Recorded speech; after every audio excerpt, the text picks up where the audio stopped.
Hello and welcome into the 24/7 Sports Football Recruiting Podcast. I'm National Recruiting Analyst Cooper Petagna alongside 24/7 Sports Director of Scouting Andrew Ivins and our friend Tom Loy. Big weekend for Tom. I just found out that he is going down to Orlando. Disney adult. Is that right, Tom? It's true. My wife is the Disney adult, so we're pretty fired up. It's not just to see my good friend Andrew Ivins, but it'll be a fun weekend, man. I'm not trying to air you out, man. We had the Disney trip in the beginning of 2024 down there for the Under Armour All-American game, and then why not? You got to go do it while you're down there. A little Benihana as well. Drew, how you feeling? Back to back. I was a little worried about you yesterday. I'm keeping some food down, so I'm doing good. Got a workout in. We are back. You look better, buddy. All right. As people know, when we have Tom on the show, it's typically to kind of break down where the wind is blowing, the college football recruiting ebbs and flows, and crystal balls as well. Tom, we have been haggling you over the last, 2 to 3 weeks, Andrew? I would say so when it comes to five-star David Sanders, number one offensive tackle in the country. It seems like the wind is blowing in the direction of Clemson. He's got some OVs coming up. South Carolina on April 19th, my birthday. He had a visit to Alabama this past weekend, Clemson May 31st, and then Georgia, Alabama, Ohio State. So I'm assuming the Alabama visit was unofficial. Tom, I believe you're ready. I believe today is the day. March 27th is the day that you're ready to fire in a crystal ball on David Sanders. Yeah, let's just go ahead and do that right now. It's officially in. We're good. Still has the top six: Alabama, Clemson, Georgia, Ohio State, South Carolina, Tennessee. Going to take official visits to every school. But honestly, I want to do a better job of making it publicly clear where I think a kid is trending as of this very moment. So I feel really good that Clemson is the team to beat, and now my crystal ball reflects that. Before all that, Steve Wilfong reported this morning, or actually yesterday, he's going to be at Ohio State this weekend. That's an absolute sleeper that I'm watching, and I know they're probably going to get the last official visit for him, so that's something to monitor and keep an eye on. They've always been a school I've been intrigued by, but right now, if today was signing day, I feel confident Clemson would be the pick. So my crystal ball reflects that. Dabo Sweeney, Matt Luke, all doing a tremendous job. The commits in the class are also doing a great job of really connecting with David Sanders. They feel good about him. But my only issue, and I've raised this before with Clemson, is while I think they lead now and they can actually get it done, will they actually get it done after 5 official visits to other schools? In this day and age, with NIL being a factor, the longer this goes, it's going to be tough on Clemson. So for them, they need to get it done sooner rather than later. Well, that's kind of my question. Sorry, Drew. Real quick follow-up on that. How quickly could a decision come? I mean, he's going to be on campus May 31st. I think in a perfect world for Clemson, obviously, he commits and shuts it down and realizes that's the place for him. But he doesn't seem to be in any hurry, and he has that luxury where he can take his time. So he's been there more than anywhere. I think it's double-digit visits at this point. So he knows what Clemson's all about. He feels great about that program. I think he owes it to himself to take some other trips and see if anybody can catch up to him. There's nothing wrong with that. Again, though, keep an eye on Ohio State, man. That's going to be an intriguing option. Well, that's what I was going to ask. If Ohio State is the dark horse, is there another challenger, or are they kind of number 2? Georgia is probably the other heavy hitter that I'm keeping an eye on.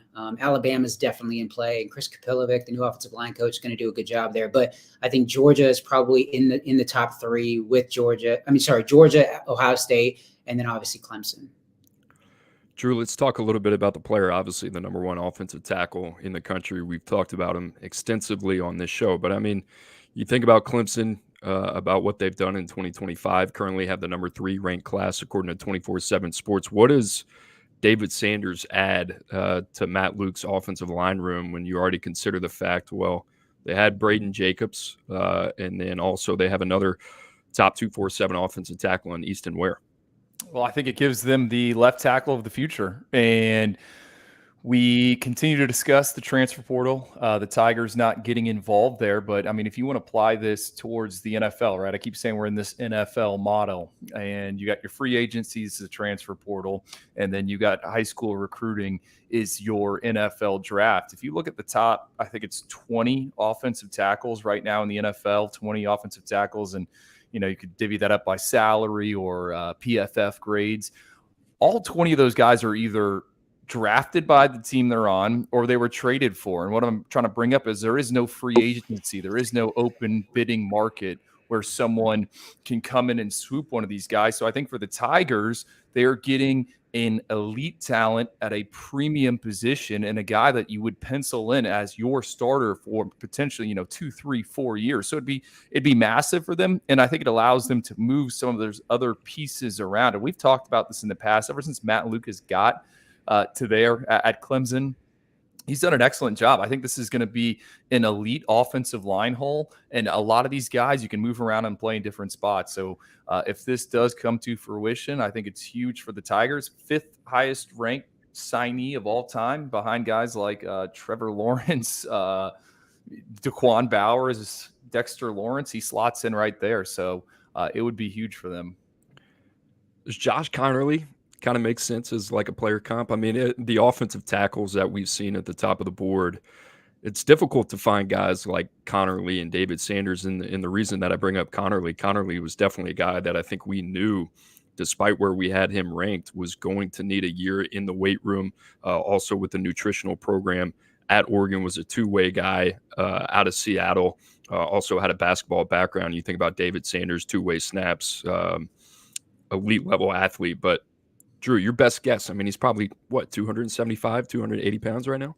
Yeah, I think he might be closer to 265. And I think the issue is, he dealt with that labrum injury through much of his junior season. I mean, this is a kid that was videos of him in the weight room there at Providence Day, power cleaning 315 pounds. Like, he can move some iron, and he doesn't have a basketball background like Charles Cross, but he's got elite throwing metrics in terms of the discus and the shot put. And then he also has like a swimming background. If you kind of dig into it, swims laps in his free time. So he's a guy that you're going to need to put on weight. I think from like a body composition standpoint, reminds me a little bit of Charles Cross, who was at Mississippi State and is now with the Seattle Seahawks. So that's long been my comp, but I don't have one I'm in love with. Couple of good comps there in terms of David Sanders being compared. You obviously get a feel of the athlete when guys like Josh Connerly, the number 1 offensive tackle, I believe, in 2022, and then Charles Cross, you mentioned, top 12 draft choice of the Seattle Seahawks a couple years ago. Tom, we'll bring you back into the fold here. Jordan Young, another name, number 2 safety in the country, top 32 player for us. He visited NC State on Tuesday. His OV schedule is as follows: Clemson, May 31st. We'll go to Tallahassee in June. We'll also make it to Knoxville in Rocky Top to visit Josh Heupel and company. But this is another guy and another highly touted prospect right now that you believe Clemson leads for. Yeah, just put the pick in as well for that one. I like Clemson. I know he was just at NC State. The official visit schedule, we got Clemson, FSU, Tennessee. But I really do think it's a 3-team race between Clemson, Florida State, and Tennessee. He's going to visit all 3, or at least he says he's going to visit all 3 before making a decision. We talked again at Battle Houston this past weekend. He's actually also kicking around a trip to Tuscaloosa to check out Alabama. That's kind of a dark horse. Nothing set up. It's just something he's talking to the staff about. But as of today, I believe Clemson's the team to beat. They're doing the best job. They've been on him the longest, treating him like a priority. So, but that said, like, again, with David Sanders also, Clemson gets the first crack at Jordan Young. They're going to have to withstand a big push from a bunch of others if they're going to get it done. So, him, Sanders, both going to be on campus May 31st. So we'll see if they can get it done. Drew, it's it's interesting. We talked about it yesterday. We only have 16 5-stars, right? We'll have another update. It's March 2025. Somebody asked that in the chat. May is our next 2025 update. I believe at that time we'll expand from 16 to 32. Correct. And Jordan Young right now is inside that top 32. You and I were chatting about him before we jumped on the show. What do you think about the player, Jordan Young? Well, he's a guy there's not a ton of verified information on, right? He's a 3-phase playmaker. He's done more damage on offense than he has on defense. But in that defensive footage, I think it's really encouraging. He's got ball skills, 8 interceptions as a junior. Didn't get a ton of, I don't want to call them like targets, but he just really wasn't an opportunity to jump routes as a junior. So he's an interesting one. Like I said, not a ton of verified information, but he's got some of the top triple jump marks in the 2025 cycle. That's a huge indicator, especially for that defensive back position. I think he's kind of a split safety at the next level, a guy that can go find the football. But for someone that's on the leaner side, and you kind of have to go through like the visits, so the photos, maybe Tom saw him, recently at a 7-on-7 tournament. Like, he's lean, right? But the play strength is there. He'll tackle people in the hole. And I think for the Tigers, you think about what they already got committed in terms of Tay Harris. Like, that's a nice 1-2 punch to just stack on top of what they had before. Tom, I want to ask you, or even Cooper, this, like, NC State, I feel like we don't talk about them enough. And I have a hunch that maybe they're more involved in this recruitment than others are kind of taken into account. And, you know, I saw NC State in the bowl game here, Pop-Tart Bowl in Orlando. Like, that's a fan base where I think if they have a good season, there's going to be some momentum, some alignment in terms of them on the recruiting trail. That's intriguing, because if they are in play, it's definitely like really being kept behind the scenes, very quiet. I asked him about the top contenders. He didn't list them. I kind of had to ask about them. Now, again, I think NC State's very much in play. I'm not going to rule them out. I just happen to think it's a 3-team race between Clemson, Tennessee, and Florida State right now. And I'm really watching Alabama. But NC State, I mean, I could absolutely see them kind of waiting in the weeds and just, you know, kind of come out of nowhere. I put NC State and Dave Dorn really kind of in that Eli Drinkwitz, Missouri category. Drew, is kind of those teams to watch in the Power Four that have gained a lot of momentum, I would say, over the last year or two. And you look at Eli Drinkwitz, obviously coming off a double-digit win season and beating Ohio State in a New Year's Six bowl. NC State kind of has that feel to me as well. You talk about Noah Rogers being a bounce back, a guy that we were really high on in the 2023 cycle. Kevin Concepcion that they hit on. Joker Phillips doing a really good job in that receiver room. Now more than ever, NC State just seems more involved than they have been in quite some time. Drew, the question I wanted to ask you, getting back to Clemson. Clemson now seems to be one of those schools. We talked about Georgia yesterday with the linebacker room and the tight end room as well with Glenn Schumann and Todd Hartley. Clemson's starting to be one of those programs when it comes to player development in the defensive back room where you're just like, you got to give them the benefit of the doubt. I agree. I mean, I think Mike Reed does an excellent job. I mean, Khalil Barnes last cycle, Avion Terrell, we both saw them make plays as freshmen. Like, I've kind of circled that, and I've had conversations about the Tigers and what they're going to look like here on the field in 2024. I think a lot of people are selling stock. I get it. Nate Wiggins probably going to be a round 1 pick here in a few months. I'm not like super concerned about the top of that roster. Now, I think there's some depth issues that could creep in, but man, you know, the guys that they get, every take, it's been like, all right, this absolutely makes sense for me in the back seven, in that secondary. They get guys that can play multiple spots in the slot on the outside. It could also double as safety. So I agree with you, Cooper. I think Mike Reed has always done an excellent job. I'll never forget, he had the Tigers involved back when like Tyson Campbell and Pat Surtain were coming out of American Heritage. I remember him patrolling the sidelines there, and the Tigers were involved to some type of degree. So I don't think he gets enough credit. The other thing on the Tigers and Dabo, we talk about him adapting. Let's not forget, a few years ago, they didn't do any summer official visits. Now you look at that May 31st, first weekend of June. You got David Sanders coming in, Josh Petty, a 5-star offensive tackle, DJ Pickett. Like, they've adapted, and that's something else they don't get enough credit for. I don't think that's the one area of the recruiting calendar where it's like, that's just been completely normalized.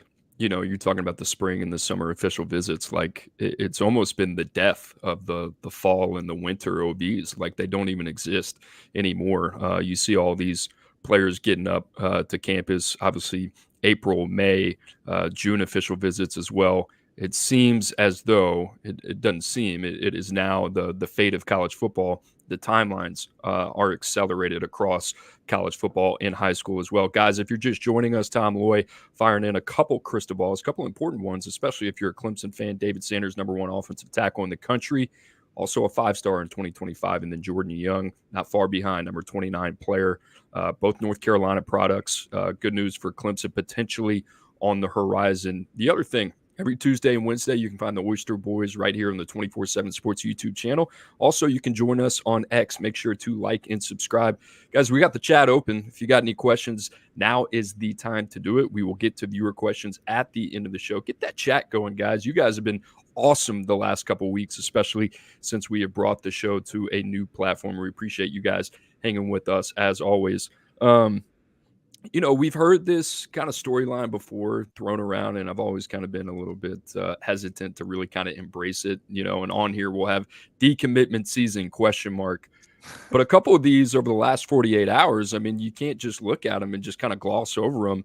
I mean, think about these names that have come off the board here. Javen Boggs, number 38 receiver in the country out of Florida. He decommitted from Ohio State. Adrian Wilson, number 16 receiver, top 247 guy for us. He decommits from Oregon.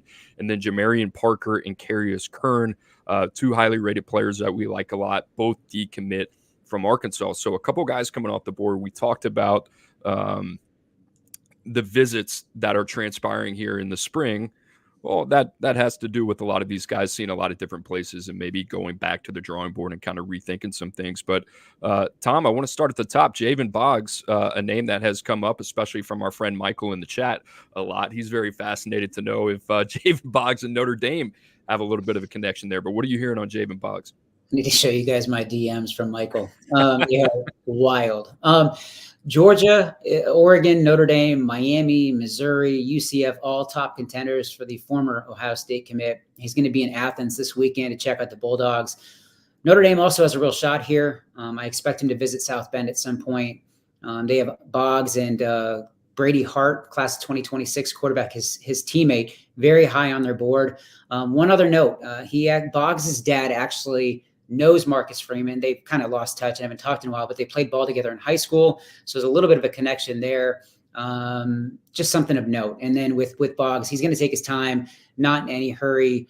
We'll visit a bunch of schools this offseason before making a second and final decision. But I like Boggs a lot. Ivins, I'm sure you could shed more light on that one, but I'm a fan. Yeah, man, high volume target. He came onto the scene when Coco played Venice High School when it was matched up, or had Charles Lester, top 100 defensive back lined up across from him. Boggs went for like 300 yards. Brady Hart, it's a fun offense in terms of they give him the ball, allow him to create after the catch. I mean, he's got a unique build to him in terms of more thick cut, 4'6" guy on the lasers. We've been back and forth about him behind the scenes at 24/7 Sports, but he's got strong hands and he gets open. To me, the fact that he's kind of back on the market, I think we kind of saw the writing on the wall here a little bit in terms of when you fired in those crystal ball picks for Ohio State for Jamie French, who's also out of the state of Florida, and Vernell Brown. We were kind of wondering, all right, like what's going to happen with Javon Boggs there. But he, without a doubt, has a chance to be an impact player at the Power 4 level. Kind of reminds me a little bit of Ricky Pearsall at Florida, who's also going to be selected in the upcoming draft. I don't know, Coop, what do you think about those potential fits? He's a fascinating one because you and I really kind of talked about him. I know, we've been back and forth. I think that's kind of what you mentioned on whether or not, he should make the leap to 4-star status. Shade over 6 feet, I think hovering around 200 pounds. I see more floor than ceiling with him, a really productive player. Almost like a poor man's Brandon Ennis. It's kind of what I kind of think about a little bit. You talked about 4'6", and a really good football player. Now, when it comes to Ohio State, you talk about them having the pick of the litter at the receiver position. For him to be as early as a take as he was a little bit surprising. Now, I think he's going to be a really productive player at the next level in terms of how that translates and potentially projects to Sundays. I don't know. That comes into question a little bit, but this is certainly a player that you want on your team. But the physical traits, redeeming qualities in terms of creating consistent separation come into question a little bit. But other than that, he's a good football player. He's productive, right? He's going to add value to your team. I think if you think about him more in a receiver 3 vantage point, then you can roll with that all day. If you're one of these Power 4 programs that views him as a 1A or 1B option, I think you're kind of looking through the wrong lens there. So be fascinating to see what happens with him. Another guy that hit the market at the receiver position, Adrian Wilson, talked about him a little bit earlier. I think he came up in the show a couple of weeks ago. Decommits from Oregon, went back, read the scouting reports, Hudson Standish, Gabe Brooks this morning. He's an interesting one. I mean, 6'4" in the high jump, I believe. I would say more lower body explosive than he is more a speedster, kind of wins at the catch point. But Tom, anything with him or what you're hearing in terms of where he might look next? Yeah, the decision to decommit didn't really come as a surprise. I'd heard some rumblings over the past few months. The timing caught me off guard a little bit. We teased it a little bit on Monday, talking about potential decommitments from him and Dallas Wilson from Oregon. I just didn't expect it to be this quickly. But once I heard he was opening it up, my mind immediately went to Penn State. We talked about Houston. He raved about Penn State, and I could see him setting up a visit to State College sooner rather than later, and really strongly considering James Franklin and those guys. I love that. They seem hell-bent on getting one of these national guys. I love it. I mean, this is what I was calling for, I think, when all three of us were together a few weeks ago down in the Lone Star State. I mean, sign me up for this. You said it, Adrian Wilson, he's got this like narrow frame, but he can win at the catch point. Like, I think he has potential wide receiver 1 traits in the right offense in terms of like, all right, 3rd and 10, this guy, he's getting me 12. He's breaking off a defensive back coming to the football. I think he's going to need some time in the weight room, especially potentially in a conference like the Big Ten, but he can go up, he can elevate, just, kind of narrow now, but love that 6'4" high jump. I think it's also notable, Tyree Wilson, former first-round NFL draft pick, that's his cousin. Hopefully, he can add some weight like that. But Penn State, man, sign me up for that. Penn State's going to be interesting when the dust settles, what they look like at the receiver position. I don't know. I mean, I feel like right now, if you were to ask me before the preseason, unless there's just an epiphany when it comes to Drew Aller, I'd expect him back next year. More so than I would expect him to declare, at this point. So I think Penn State, obviously, that's an area where they're going to spend a lot of time, a lot of energy trying to get that room right. All right, a couple decommitments for Sam Pittman, Arkansas, Jamarian Parker, Carius Kern. One of these guys really piqued my interest. But, Tom, what can you tell us about both Parker and Kern? From what I was told, it was coaching moves that basically caused this decommitment. Running backs coach Jimmy Smith left for TCU, which was a factor. But for Arkansas, the writing was on the wall for a while. They felt he was slipping away and their season didn't help. I know Danny West made it pretty clear that Arkansas wasn't caught off guard. Danny does a great job on our Arkansas site. But moving forward, keep an eye on Nebraska, Michigan, TCU for him. He locked in an official visit to Nebraska, I believe, on June 21st. And then Danny West tipped me off to a guy that I think Arkansas could move as a replacement for Parker. He said, watch out for Montario Elston, a 5'9", 180-pound back from Little Rock. Don't be surprised if that one gets done sooner rather than later. Drew, any thoughts on Parker or Kern? Kind of worried about Arkansas, right? Well, that was my next question. I mean, I don't know. I'm not educated enough on the topic in terms of Sam Pittman, why they didn't make the decision that they did in terms of retaining him instead of moving on. I'm assuming that had a lot more to do with the financial side of things. I don't know. I haven't looked at the schedule. I think I honestly, you're starting to even feel it like on the recruiting trail. I mean, this was a team that had some momentum over the last 2 cycles in terms of what they were doing recruiting. I mean, we felt good about a couple of the guys who were bringing in. Now, all of a sudden, you're sitting there. It's a make or break year for Sam Pittman. I think everybody knows that, but it's starting to kind of reflect in the recruiting a little bit too. Lost Courtney Crutchfield. Ashton Bethel Roman gets out of his NIL. Norrell White, Braylon Russell, Jaden Baugh. I mean, there was a string of decommitments. It's a difficult position, I think, to be in, and it's easy to negatively recruit. And I think we're seeing that with Arkansas. Now they have plenty of time to get it right. But that's a class I have circled in terms of like, what does it look like when we get to the start of June? What does it look like when we exit the month of July? Because the on-field results could certainly make it difficult to get it across the finish line. Tom, talk to me about this Carius Kern kid. I believe he was fresh off a LSU visit, right? Yeah, that was kind of interesting because he was all in, recruiting really hard for Arkansas, and then all out quickly and rather unexpectedly, if you're the Arkansas staff. Visited LSU, and that was a game changer, simple as that. Source told me as soon as he decommitted, it was all because of LSU. And Sonny Ship and Sonny does a great job over at our LSU site, tossing crystal ball picks for the Tigers. So I'd be surprised if LSU didn't get this one done fairly soon. Drew, this is not like a guy that isn't on our radar. He's a number 21 offensive tackle in the country. He's tucked inside the top 200 for us. It's another guy. I mean, you look at out of the state of Arkansas, you think about Brad Davis, LSU, they've just been on a tear for like 3 straight cycles in terms of what they've done on the offensive line. this is one of those rare position groups where you just feel like everything's just kind of poetry in motion. They're in lockstep, everything that they do from a talent identification to an evaluation standpoint. This Carius Kern kid, we don't have any measurements on him that I know of. Two-way guy. I love the tape on both sides of the ball. I'm assuming the size has checked out if LSU has given him the green light. If LSU is able to get this one done, man, this is another kid where I'm losing track of all the guys that they have brought in over the last 2 years. It's like more of the same, going back to the well, correct? Correct. And what's I think unique is all these guys can play inside, outside. No one is pigeonholed. We always talk about building a wide receiver room like a starting five on a basketball team. With the O-line at LSU, I mean, it's they can run 4 guards and a tackle. It's very unique.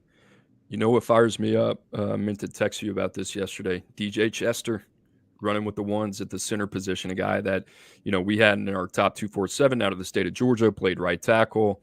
You think about LSU, what they've done. They got Emory Jones on the right side, Will Campbell on the left, Garrett Dellinger left guard. Now you plug in DJ Chester at center, Miles Frazier to the right of him. I think that's going to be one of the nastiest offensive line units in the country. They were in there for the Joe Moore Award last year. This might be the year that they bring it home. They're going to need him because they don't have Jaden Daniels and his legs to kind of get him out of the pinch like they did last year.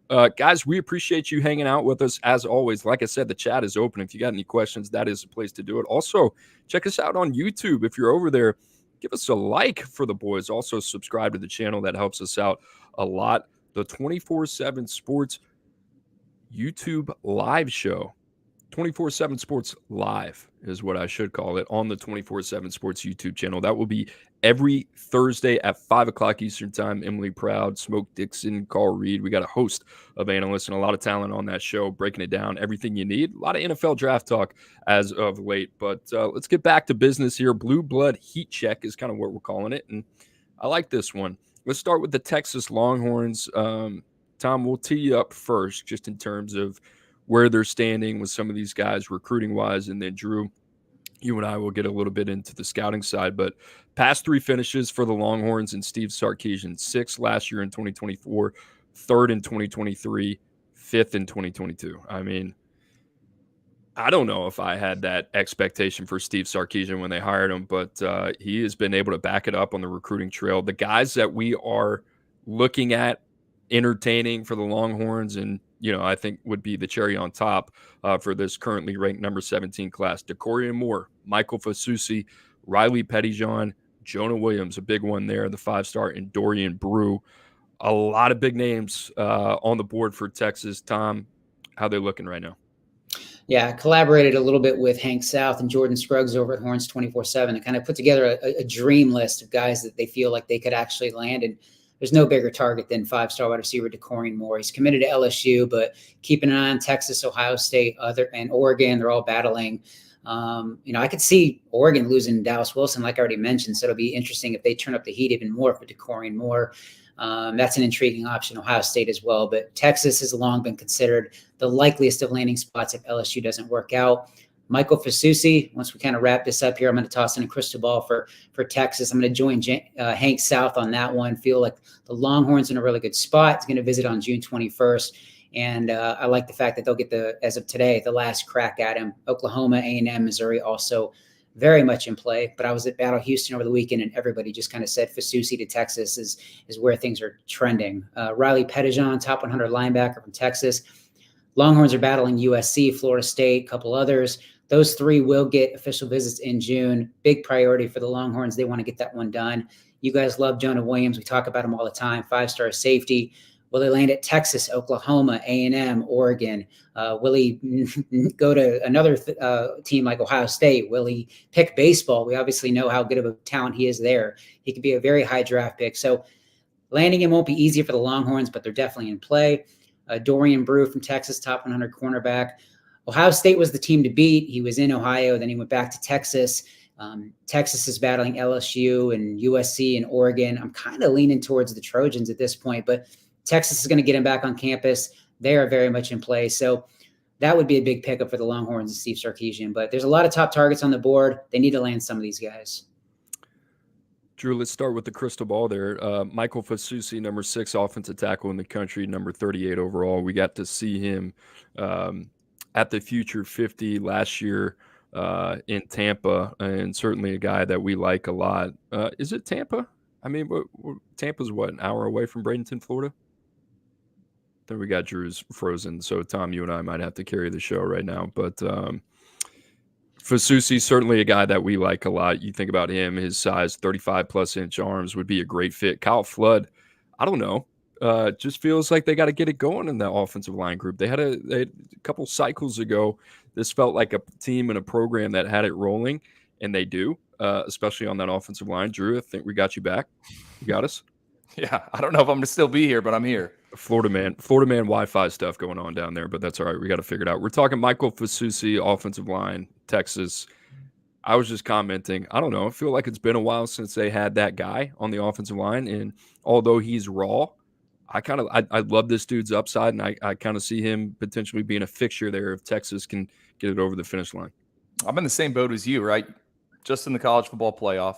I think it is a loaded year in the Lone Star State for this tackle position. I know Gabe Brooks is going to write a story on it here soon because I told him he needs to. You have Ty Haywood, Michael Fasusi, Lamont Rogers. You got to get one of these guys. And Fasusi is the one that fires me up the most. I think everything you said, he's a work in progress, but I think the ceiling is through the roof. I've tried to keep pushing him up the rankings, and right now he's in the top 40. We'll see where he ends up. But I think that's the guy to me that, I want to see if Texas can get the job done.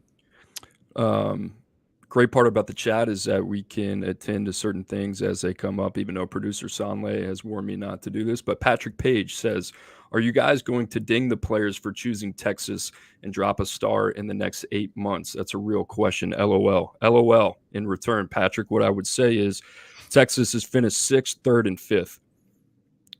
That's some really good bias there. Anyway, we'll carry on. Texas A&M, number 28, past 3 finishes, 19th, 15th, and 1st in 2022. The guys that come up to the top of the board here, Noah McHale, top 247 linebacker for us, Kalik Lockett, guy that we love, Husan Longstreet, obviously a name that is a household name here for the Oyster Boys, and DJ Sanders. So, Tom, I want to start with Kalik Lockett.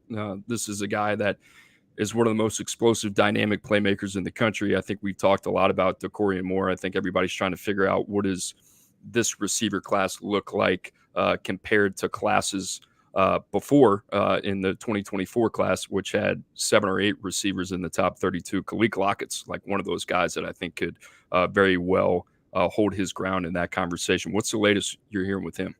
A&M is very much in play there. USC, Penn State, Florida State, Ohio State, LSU, very much in play as well. But official visits are locked in with Texas and USC. That's kind of the latest. And he's going to be on campus at A&M on April 20th. But likes the Aggies a lot. I know I mentioned it. He grew up around the program. Grandmother worked there.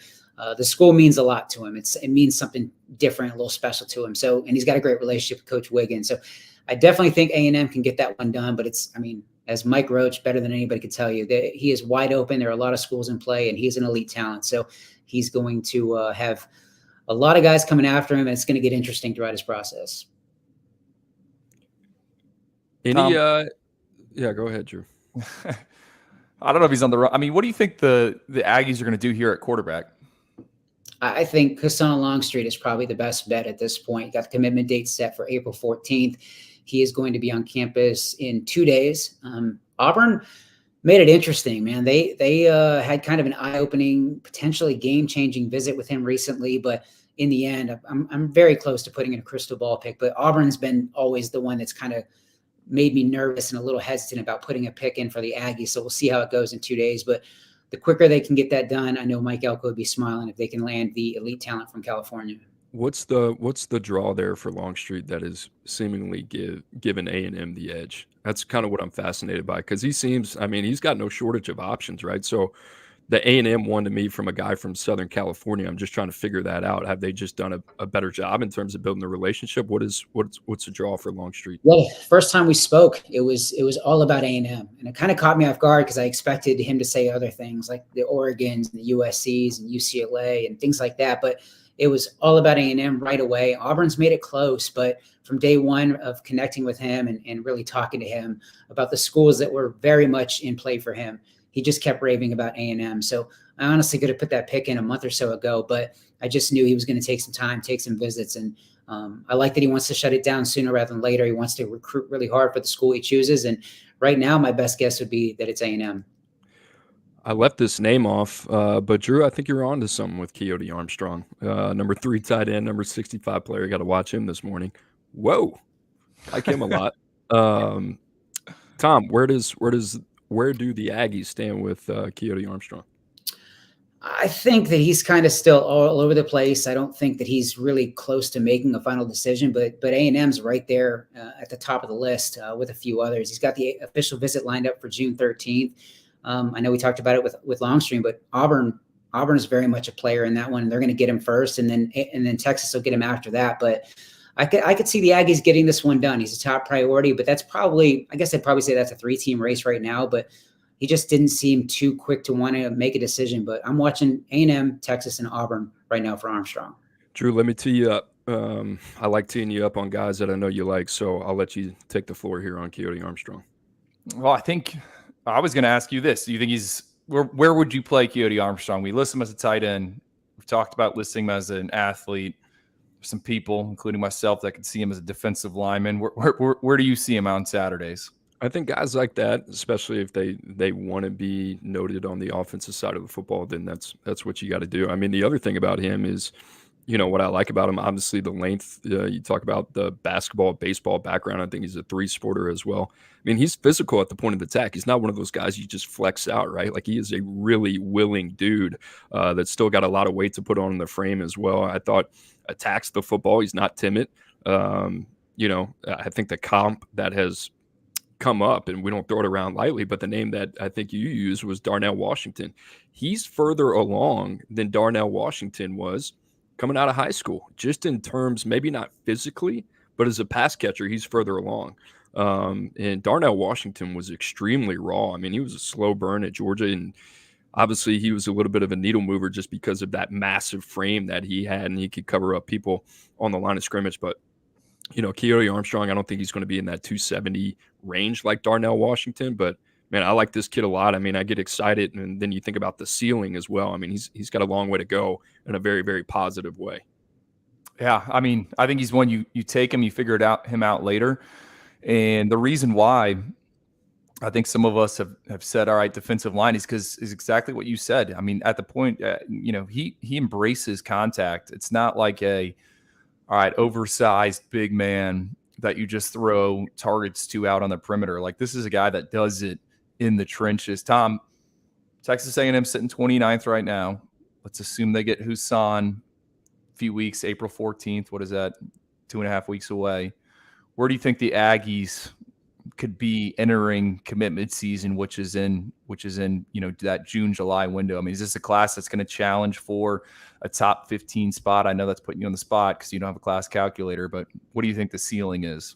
I think they're trending up. I was talking to Noah McHale, top 100 linebacker, this past weekend at Battle Houston, and he was there for 2 days. Actually skipped another visit to stay with A&M for a second day, and that was an eye opener, man. He loves Mike Elko, Jay Bateman. They are trending up for the West Coast standout. For a while, I was thinking it was just going to be USC or Oregon. So again, that's another guy that we need to pencil in as a potential candidate to land in this class. And he'll probably make a decision sooner rather than later. So we'll see where things go from there.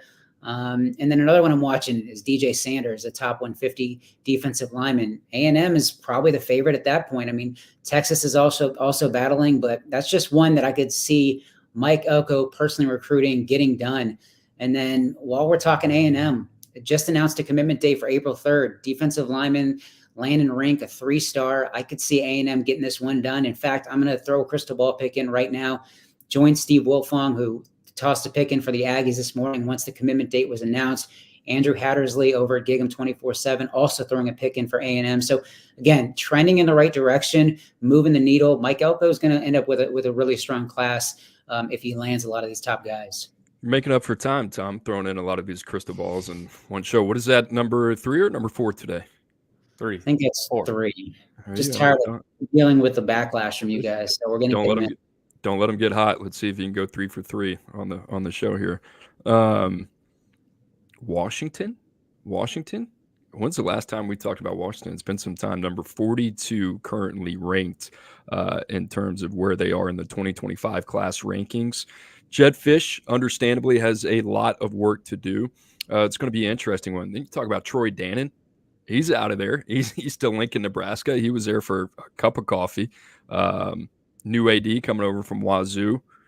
Tough situation for Washington State. I mean, that would have been a huge deal a couple months ago before this realignment. Now it's just like, what do you want them to do? UW, like I said, sit number 42. Their last 3 finishes, 46, 26, and 95th. So thinking about Washington, a lot of that comes into context. I think DeBoer's first year, his first full year, and then obviously him departing for Alabama put a dent in that 2024 class. A couple of the names at the top of the board, a couple familiar ones. Zadarius Rainey Sale, top 247 linebacker. Hayden Lowe out of California. A new name, guy that I got to buzz this morning, big fan of, Raiden Vines Bright, now at IMG Academy via Arizona. Matai Tungai. I get that right, Tom? You nailed it. And then Madden Ferramo, top 247 linebacker as well. Arizona was one of those programs that was just kind of like, man, they're just kind of out there doing what they do. And sure, they had guys like Noah Fafidi and Tutoria McMillan, and obviously McMillan was the big one, but I think other guys, Manu at the linebacker position, they've obviously hit the portal hard. They're one of those teams on the West Coast that I don't think a lot of people really noticed. Obviously, people were taking notice of what they were doing on the field, but Drew, I was a big fan of kind of what they were starting to develop as one of the better, I think, Power 5, second tier. I call them a second tier program, but in terms of what they've done from a talent identification standpoint, it's very noteworthy. Yeah, no, they've hit on some guys. And I thought last year we talked a ton about Arizona. And obviously, they lost out on Elijah Rushing, but they had him committed. You also had Demond Williams, who they beat out plenty for, had him in the boat. Now he's following that staff to Washington. I would agree. I like kind of the game plan the off-field staff has there in terms of, okay, we're going to key on these guys. We're going to be in these different parts of the country. And I think with this list of 5 guys you just rattled off, I mean, they're all in pockets that make sense for Washington to recruit. Raiden Vines Bright, originally from Arizona, that staff was all over him there. Now he's going to be at IMG Academy. His wide receiver tape is awesome. I think he's one of the best when it comes to winning with his release. And then you think about him there in that Huskies offense. Tom, do you have a feel for what they're trying? I mean, it seems like they're swinging big. I'm a fan of what they're doing, and I kind of want to run on a couple names that we already mentioned, but and we already talked about a bunch of crystal ball picks, but I got another one. Top 247 linebackers, Adrius Rainey Sale. You mentioned him, Cooper. I like him to Washington. I'm going to go ahead and throw the crystal ball pick in right now. Feel like the Huskies are going to get him back in the fold. He committed to Washington back in January, decommitted once Kalen DeBoer left for Alabama. Most expected him to kind of follow to the Crimson Tide and land in Tuscaloosa. But I think the Washington staff's doing such a good job. Jed Fish, Matt Doherty, a bunch of guys on staff there really making him a priority, and feel good about that crystal ball pick. So when you're talking about Washington right now, that's a top 247 guy. I got a couple others in the top 247. Hayden Lowe from California. I think they're in a really good spot. They're battling Miami, Washington, and Texas, and a few others. But great visit to Miami recently. Coral Gables, that trip kind of shook things up a little bit, but I can absolutely see Washington get that one done. Another guy, Jackson Lloyd, top 150 offensive lineman out of California. Again, Washington, I think, could be at the top of the board there. Alabama's kind of a dark horse. They're doing a really good job there. UCLA and Cal as well. And I definitely don't want to sleep on DeBoer and pulling him to Alabama. But I think if he was going to pick a school today, I could see it absolutely being Washington. So I really like what they're doing. I know a lot of people were projecting Raiden Vines Bright to end up out of state and far away from the West Coast, and maybe landing at Notre Dame. Just visited there this week, but I think Washington could get that one done as well. I'm actually smart money, safe money, probably in state from his hometown with Arizona, maybe Arizona State, but Washington's definitely a contender. He's going to take an official visit there. And then I think a few that people aren't talking about Washington enough. Top 247 wide receiver Phillip Bell, top 100 linebacker Matai Tungai, top 150 linebacker Madden Faramo. I think all of them could absolutely pick Washington in the end, especially Tungai and Faramo.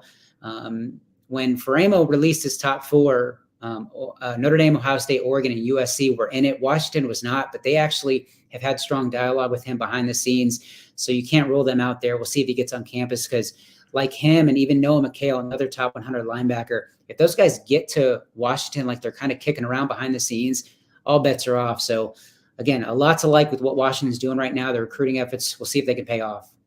Very Chris Peterson-esque, right? And Kalen DeBoer was and he wasn't in terms of what they try to do from a geographical standpoint. When you think about Rainey Sale, Low, Vines Bright, even though he's at IMG Academy, originally from Arizona, Togiai, Faramo, California, they're all from that Pac-12 footprint, right? They are not going into areas where that W loses a little bit of its brand value. Jed Fish said he wants to have the highest ranked recruiting class in Washington football history. And I respect that. I think that's what you should do. You should aim high. Now, the highest one was, I think, in 2019, which is those two classes are netting the guys that you're getting ready to see here. The 2019 and the 2020 class, when you talk about Fatanu and you talk about Adunze and you talk about Trice and you talk about all these guys, that's where they were from, right? Braylon Trice was from Arizona. Troy Fatanu was from Las Vegas. Rome Odunze was from Las Vegas. And you think about who they're competing against, Oregon's, a national team, right? They can recruit nationally. We talked about Georgia having a very specific standard for what they want in their linebacker room.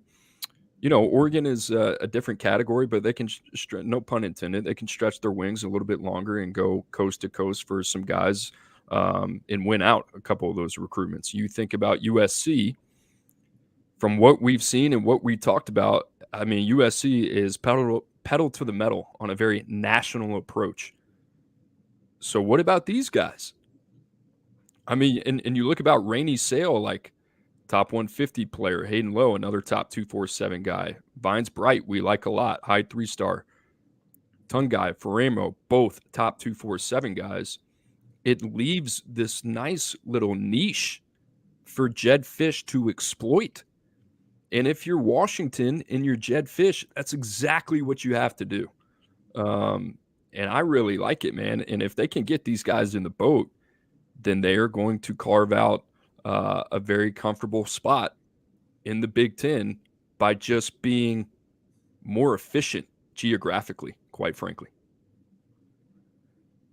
Well, they also, I'm peeping this official visitors expected list here for the summer months.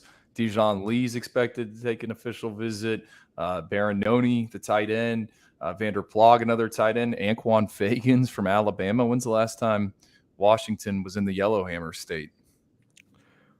Well, that totally undoes the point of everything that I was just saying about them just being geographically efficient in the Anquan Fagans. I don't know. Maybe he's up there for 7-on-7. Who knows? Sometimes those piggyback. But you get my point on Washington. Any final thoughts on Jed Fish and UW? 15th, I think 15th place finish is going to be hard in his first full class. 100%. And UW should be year in and year out a top 25 program when it comes to recruiting at bare minimum. And I would say the ceiling for a Washington program, and what I mean by that when it comes to recruiting, is like everything is in place from a player development standpoint, from a win-loss record to continuity in the coaching staff and continuity with the message. I think it's like 12. That's kind of the way that I view.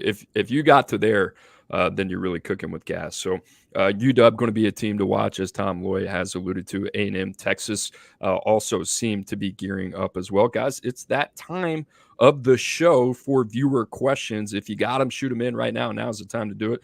We'll get to as many as possible. And let's start at the top. We got a couple of these highlighted. Let's start with our friend Pat Porter. We talked about this guy a couple of shows ago. Tom, this one's for you, but if you had to handicap the Cortez Mills race right now, where do you think he's going? My crystal ball is on Miami. I like them. I think there's definitely other schools in play, and I know others are going to try to get involved that may not be involved. But Florida's trying, Georgia's trying, Auburn. I think Alabama's going to kick the tires there and try to make a run. But at this point, I don't know. I just struggle to see him picking a school outside of Miami. I think they're doing a really good job. There's a lot of love for Cortez Mills. Drew, what do you think about him, the player? Excellent route runner, has produced for Homestead, helped them make back-to-back appearances in the state title game. You know, he sets guys up. I think when we talk about receivers, that is not discussed enough, the ability to bait DBs into going the wrong way. We saw that full-blown in person at the Under Armour camp in Miami a few weeks ago. I think we'll continue to see it on the off-season circuit. And then I think he's going to do it again in pads as a senior. So I'm a fan, and you think about what type of offense, Shannon Dawson there in Coral Gables, you know, use him on the inside, scheme him open. He's a guy that can get it done on Saturdays. All right, next question from our boy Michael. Michael, man, keep him coming. Wide receiver Derek Meadows has to be a 5-star bump too. Drew, you want to take this or you want me to take it? You can take it. You know, I don't believe he actually worked out at IMG's Pro Day last week. Excuse me, Bishop Gorman's Pro Day. Check that out. I mean, isn't he still dealing with the hamstring thing, Tom? He did not work out. Right. Yeah, go ahead, Tom. Sorry. No, I was just going to say, I think that's been kind of lingering since we saw him in Miami. So I don't think to my knowledge, he didn't work out, but obviously Cooper said that as well. So dealing with that has been an issue. I mean, listen, we got as aggressive as you could possibly get with Derek Meadows. I mean, we got him at number 32. He is an absolute freak. The athlete is not in question at all. And yeah, whether it's circumstantial or not, there's a big void and a big question mark when it comes to production. That's what it is. I mean, you got to be able to do it on the field. And we love Derek Meadows. I mean, one of the best combine workouts, I think I've ever seen for a receiver. Adunze came out of Bishop Gorman. He had a better one than him, and I'm not just talking about testing. I'm talking about like physically the way that a guy his size at 6'6" plus was getting in and out of breaks. I've never seen it for a guy that size. So we are bullish on Derek Meadows from a height, weight, speed standpoint, but there's only so high you can go with a guy that had less than 400 receiving yards. He had 19 catches, Cooper. Right. So, it's a little bit of a give and take, right? So when it comes to the conversation at Derek Meadows, that being said, listen, if I'm a Notre Dame fan or whatever school he decides to commit to, we talk about it all the time. It's just one of those you take and you figure it out. And if something doesn't click, then you missed on the 6'6" receiver who runs low 4.5. It is what it is, and who can go up and get it. I think the other thing, which could explain why he didn't probably work out or at least test at that pro day for IMG Academy. I mean, Gatorade track and field athlete of the year last year in the state of Nevada. Wouldn't be surprised if he's trying to make sure he's ready to go for that. I put this in our 24/7 sports chat last week, just zero reaction from anyone. So thanks, guys. Bishop Gorman's coming all the way to South Florida. First weekend of the high school football season. They're going to play St. Thomas Aquinas. Like, if you want to talk about this event, it's loaded with recruits. To me, this is all eyes on Derek Meadows, right? STA, multiple Power 5 defenders, including Minka Fitzpatrick's little brother. Like, the spotlight will be on him when it comes to that weekend. Boys in the chat catching some strays from the DOS. It's all right. It happens. We didn't talk about this one yesterday. I knew something kind of slipped through, and I'm glad you brought this up. We got a question from Polymath. Polymath, thank you for the question. What are the chances that Juju Lewis goes to Colorado, or Colorado will win the Big 12? It's a recruiting podcast, so I didn't. The second part of the question. Which is better? What do they have better odds at? I don't think he said what are the chances. I think he's just trying to figure it. They're two separate questions. So let's start with Juju Lewis. Tom, recent visit there, right? They got a shot. And you're never going to rule out Coach Prime from getting somebody that maybe most people don't expect him to get. But I still lean towards Georgia, potentially Auburn getting it done, outside shot with Alabama. I mean, I just think that, and then Matt Zollers, that effect will play, will factor into it. Georgia just got Jared Curtis. Will Zollers pick Georgia or Penn State? So there's a lot of things that are going to happen before Juju picks a school. But in the end, I struggle to see him picking Colorado, and maybe I'm wrong, but I don't see that one happening. I don't. I'm going to tinfoil hat this for a second, and let me, Drew, back me up if you will. Julian Lewis committed to USC. USC's quarterback room right now, Jaden Maeva, Miller Moss. We'll see what happens there. And then it's wide open, correct? Right. So USC to me still has a pathway. We'll see what happens with Matt Zollers, which we'll know next week, April 4th. Alabama, as far as we know, still involved with a handful of guys. Deuce Knight seems like a priority. Colorado to me, with Shedeur gone after next season, Deion's going to go out there and get his guy. And it's going to be, hey, it's all yours. And he's going to tell him, hey, yeah, it's all yours. You're ready to play. And I just feel like we've seen this before. And, yeah, whether it was Cormani McLean or whether it was a handful of other surprises that we didn't expect. Tom, you said it. I mean, you cannot discount him at all, but he's the one guy that maybe if we're not even picking up on the scent, like none of that would surprise me at all, So I thought you were going in the other direction. I would take the Colorado stuff seriously. Depending 100%. On how these dominoes play and shake out, what happens with Matt Zollers, I also think Julian Lewis knows absolutely who Jared Curtis is. I would assume they probably don't like each other, just having been around these quarterbacks. We came out with that initial top 100 for 2026. It said like new kids on the block, and it was both those two as a magazine cover. And I think you've learned with Coach Prime to not discount him in at least one big high-profile recruitment a year. Last year was Jordan Seaton.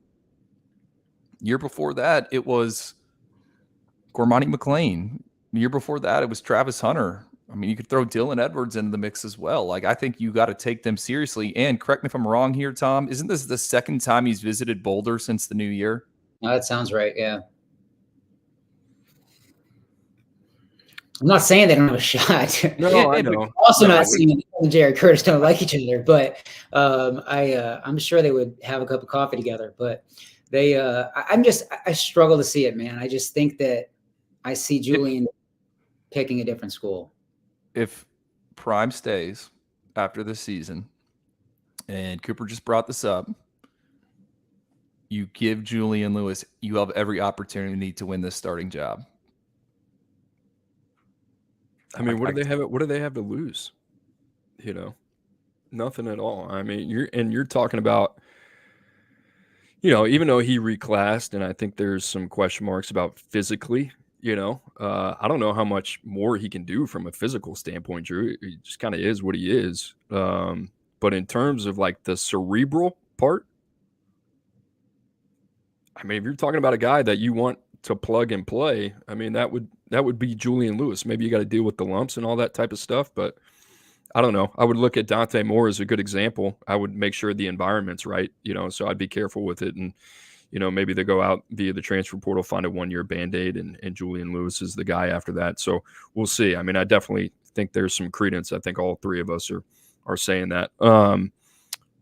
Off of yesterday's show, we talked about it a little bit. Andrew's got a question. He said, do you think USC will hang on to their blue chip defensive players if their defense doesn't improve significantly this year? I just have a hard time seeing them being in the top 40 anytime soon. I'm a huge fan, and I said this yesterday, and I didn't get to finish what I wanted to say, not even close. D'Anton Lynn, who they hired from UCLA. UCLA had a horrid defense. I don't have the numbers in front of me, but he got that unit up to a top 12 unit in the country. Number 11. We've talked about on the show, USC gave up, I want to say, was second in terms of points given up. Only LSU had given up more points per game. So obviously a lot of improvements need to be made. But, man, I was so impressed just hearing D'Anton Lynn talk, the son of Anthony Lynn, the former head coach of the LA Chargers. Like, I think this guy's the next Mike McDonald. That's what I think of him, quite honestly. I think he's going to be at this gig for 2 years. I think he's going to get a gig in the NFL, given his ties as a defensive coordinator. And then I think, 4 or 5 years, this guy could be a head coach in the NFL. And that's kind of what I see in him. I mean, him talking, especially just about roster building and his knowledge of that, this did not seem like an NFL guy that was just here to cash in his chips, go back to the league and go like, this guy's invested, and he sounded like a head coach. So I think that's very doable. It's not like USC doesn't have talent. Sure. Are there places where they need to improve drastically? Absolutely. So I think, yes, they can improve. And I think they've quite honestly hit a home run, not only with D'Anton Lynn, but Eric Henderson, Doug Belk. They bring over the head coach from North Dakota State. I mean, I thought it was like a really quiet, really good offseason for them on the defensive side of the ball. The first part of that question is, we talked about it yesterday. It's going to be very, very difficult for them to hold on to Justice Terry and Isaiah Gibson. Geographically difficult, from a momentum standpoint difficult, and from the fact that you got to beat out Kirby Smart difficult, with Kirby Smart being the X factor of you got to go through me for the best players in the country in the state of Georgia. And you know what? Like, I was reading Eric Henderson's quotes when he got hired, and he was saying, I want all the smoke. Well, you got it. You just stepped in the ring with the biggest bully there is at the position that he covets the most. So that being said, yeah, it's March. You should feel good about Justice Terry and Isaiah Gibson. But you're going in there with some bare knuckle brawlers in Georgia, and time again, they have proved to be the smart bet when it comes to getting guys that they want. We saw it last year with KJ Bolden in Florida State. A lot of people didn't want to believe it. It happened. We saw it with Michael Williams in USC. It happened. Now, guess what? Every now and then a Caleb Downs gets out, a Sammy Brown gets out. I'm not saying it isn't possible, but you're talking about programs we're talking about geographically have a lot more cachet, Clemson, Alabama, even Ohio State. So, yeah, like I said it was like an Ocean's 11 heist that they were going to have to pull off with Justice Terry and Isaiah Gibson. And I think that's what's going to happen. But, they're all in right now. You got to ride the wave and see where the chips fall. UCLA's total defense was 87th in 2022, and then up to 10th in 23. To add on there, like, I wouldn't expect any movement from Justice Terry, Isaiah Gibson anytime soon. Like, I think this one's going all the way to the wire, week of signing day, which is now going to be like Thanksgiving week. Like, I wouldn't anticipate any movement. And I think that's important because I think it's going to give USC the opportunity to show these guys. Cooper brought up a ton of good points. The recent history does not look good for the Trojans in terms of the Michael Williams. The other one that came up to me, Cooper, Marvin Jones Jr. Remember him? It was a Florida-Miami battle. He also took a late official visit out to USC, and he ended up signing with Georgia. Now he's at Florida State. So it's not like we're just using the Michael Williams example. There's been some others. I think for USC, what would help them, Camarion Fountain playing as a true freshman and making an impact, a guy out of the Atlanta area. I think that could be something to point to. But yes, I do think the defense would need to show the ability to stop people. And I think everything Cooper said was interesting. We've talked so much about the new staff members at Clemson and what they've been able to do on the recruiting trail. We haven't given enough roses to USC so far, specifically on the defensive side of the ball. A little bit of confusion in the chat about top 40. We're not talking about top 40 recruiting for USC. We're talking about top 40 defense. Go ahead, Tom. I was just going to say, love the hire of Lynn, talking to recruits. Noah McHale's latest example, just raving about him. And I think they're going to he's going to give USC a better shot than I think most anticipated for a lot of the guys out west and a lot of the guys nationally, to be completely honest, as they get to know him.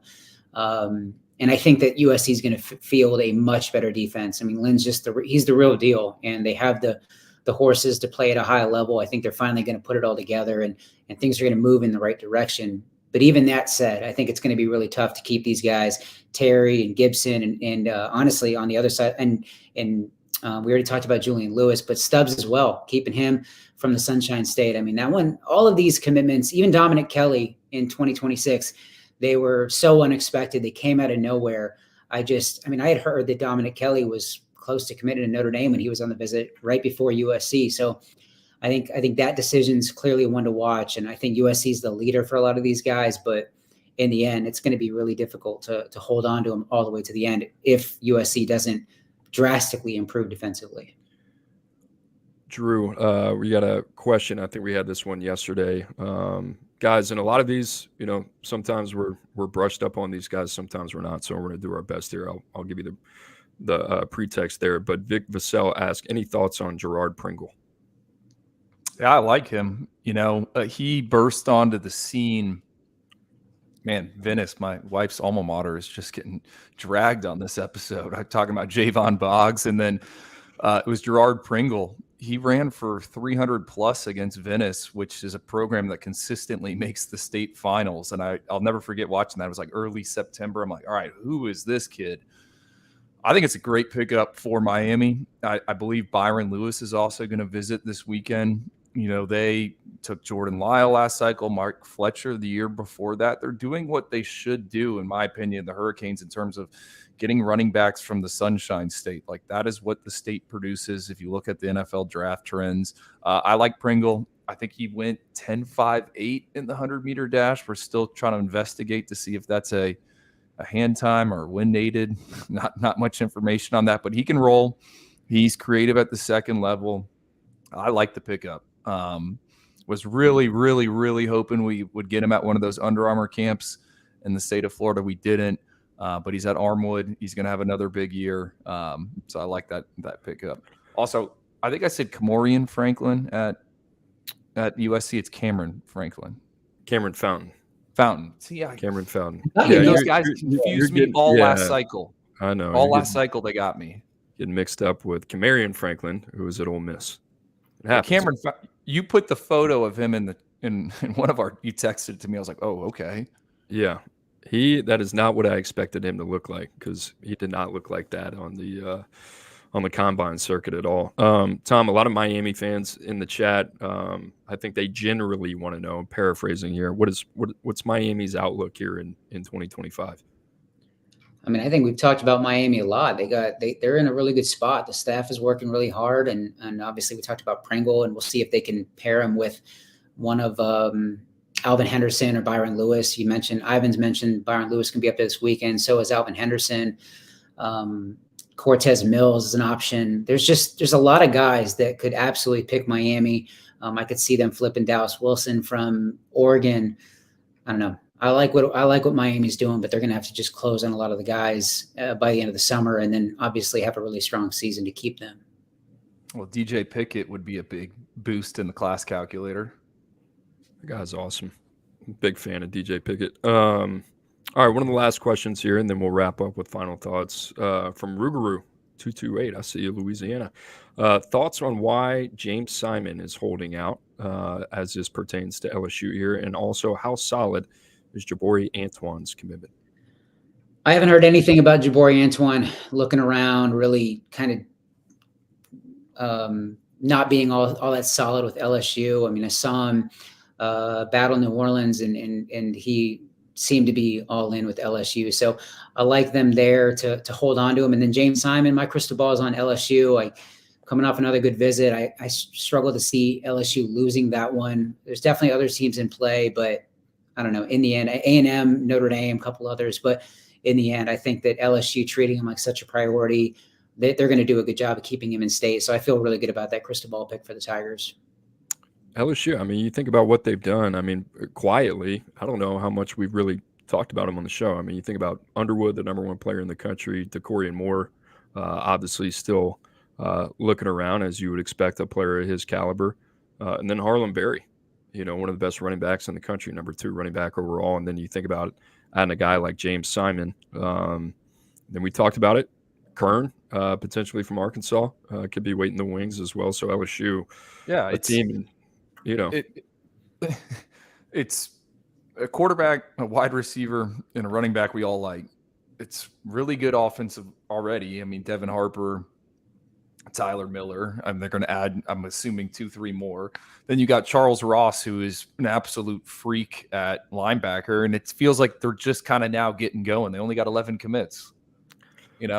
Here's the unpopular opinion from a guy that went to LSU and, quite honestly follows the team very closely. Like, I'm excited that they're doing all those things on the offensive side of the football, especially with the quarterback. Not really what I would be caring about right now if I was an LSU fan, and I think you got to be fair to Blake Baker and the defensive side of the ball and Bo Davis and James Peoples or Kevin Peoples, excuse me, and Corey Raymond, still trying to find their footing. They got to ramp it up defensively because that unit, they had their moments in year 1 under Matt House last year, an embarrassment to that program, into that university, what they put out on that field. And quite honestly, their front 7 does not resemble the standard of what you would expect for an LSU front 7, especially their DB play as well. So, they've made the changes. Now they got to correct it. They got Austin Thomas back there leading the personnel post. Smart, really good at what he does.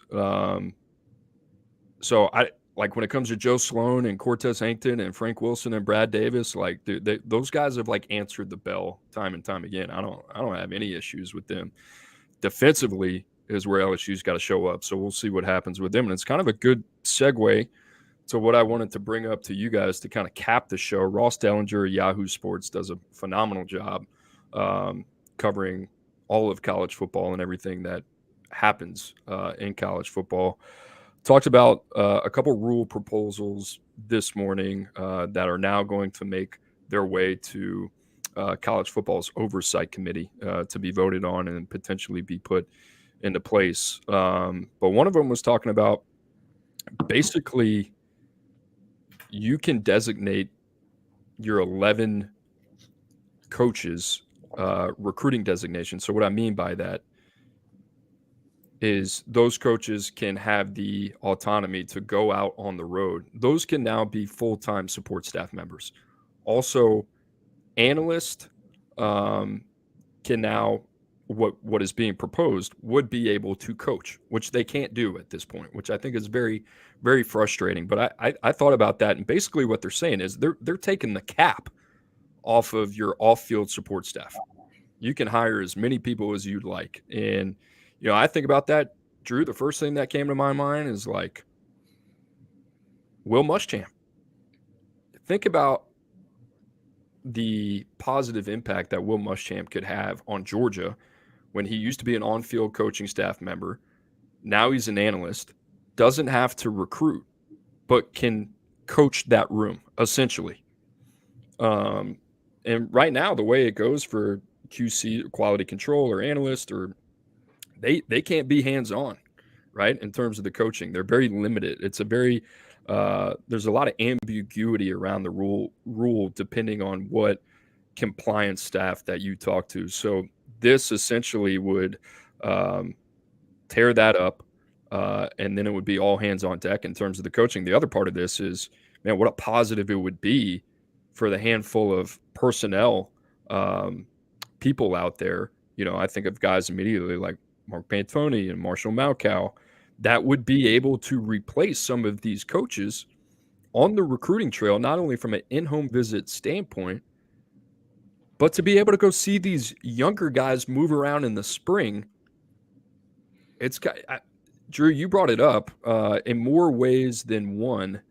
College football is essentially just becoming a mirror of the NFL model. So who I thought first off the bat is what Joey McGuire set up at Texas Tech, right? The off-field recruiting staff has the ability to offer prospects without the coaches even watching. And then everyone recruits the individual. The coaches eventually get involved in the recruitment. But, I mean, would coaches ever go out on the road and recruit again? I don't think so. I think it would be, and here's the thing, it depends. Like, is that designation as a recruiter like an on and off switch? Like at any point, can you change it? Or are you locked in for a period of time? I think that's kind of what it comes down to, because essentially, I think there would be periods of time where coaches would keep their coaches off the road, send their support staff members to take their place. And then when it was closing time to become, in-home visits in December, then that's where you bring in the closers and the heavy hitters. But anything that would potentially impact game planning, or anything else that they would, designate as a, high priority on the field, they're going to use that flex option a lot more than I think people realize. And the other thing about this is, like, better get some high functional human beings as ambassadors and off-field support staff, right? Like, it's only going to put more of a microscope on those guys that are going to be out there representing you in your school day in and day out. So we'll see. There's still a couple obstacles to kind of run through, but Drew, I mean, just in terms of like driving the value of these positions off the field, I think that's essentially what's happening here. Yeah, and I think it's going to come down to monster staffs, and the SEC and the Big Ten, they're going to have the ability to pay for more individuals. So I think the rich are going to get richer in this situation. And maybe this is the model that alleviates some of the pressure for those college coaches who are in the grind 365 days a year. Imagine if you could send, and I'm sure there's some coaches you want out on the road. Maybe you want your quarterback coach to go out during the spring evaluation period and see some arms. But if you can send an assistant DPP, you can send a DPP out during the month of May. So instead of those guys spending 23 days on the road after spring practices, they can coach the team back on the college campus. So I would expect my biggest guess from this is it might not happen for 3-4 years. Is I think there would be some potential, a lot more cross-pollination between the NFL and college when it comes to the player personnel world. Because right now, what the player personnel world is in college, outside of a handful of programs, is it is super young and it's super inexperienced. And this is not like a vets game anyway. Like if you're 30 in college football player personnel, you're one of the old heads. This is a young man's game that continues to adapt and evolve very quickly. So being single, being nimble, being able to move around, those are all really important factors when you're looking for player personnel guys. And those are all things that people value. That being said, the experience, right? Once you start going out on the road, that's completely uncharted territory, right? That's a different type of scouting when you talk about in-person scouting that would be introduced to the player personnel world at the collegiate level. So I would expect, some hefty raises and some people probably to be pulled from the NFL to really kind of incorporate and implement that type of structure that would be expected in college football. So we'll see, man. We'll see. I was just going to say real quick, Cooper, like just speaking from my own perspective of, covering Notre Dame for such a long time. Like I think about Harry Hiestand and, offensive line coach at Notre Dame when he was there. I don't know if he'd have been so quick to retire if he realized, like if he just had to coach. I kind of look at and not have to be on the road. I look at Al Golden right now. I mean, he's doing a great job as a defensive coordinator. I'm sure he'd much rather just be in South Bend, looking at tape, watching kids, helping the team from in the building rather than just being all over the country and spending all the time in the Northeast and recruiting guys and things like that. When you have guys like Chad Bowden or Dre Brown that would much rather be on the road and connecting and developing that relationship. So I think this is perfect. I think this is an ideal move moving forward and gives more people opportunity to kind of shine on a recruiting front and then also behind the scenes on the coaching side of things. So I love this decision. Obviously, they'd have to fine tune the details. I'd be curious of, like you said, how many guys and how quickly you can switch it out. I think that's going to be interesting. If it's like you got to have 11 guys on the road and interchange them like it's power play or something. But I don't know. I'm all for it. I love it. That's a good example. Like if it was like that, like tag you're it, then you got something pretty interesting, because essentially what you could do is that you'd have 11 positions that you could almost organize like a full-time scouting department. And you'd have area scouts, right? Maybe you have 2 national scouts, whatever it is. But you think about all those airline miles that you would collect. I mean, think, Jeff Hafley was talking about it when he had his introductory press conference with the Packers. Like, it was the first time that he just really got to focus and watch ball. So imagine if he was at Boston College, had his own general manager that's saying, hey, you know what? There's this kid down in Florida we need to go see. Well, I don't really have time to do it. I got to make sure everything is aligned here, right? I got to keep our own players on the roster. You take the private jet down to South Florida, do your homework, do as much as we need to do to get the answers that we need. And the other thing about this now is it becomes more of a concerted, collaborative effort, right? I think everybody is like, the head coach is a judge, jury, and executioner. This rule, potentially, maybe I'm getting ahead of myself, could really balance the power between a head coach and this front office role. Now, it would still be, the head coach ultimately at the end of the day making the decision.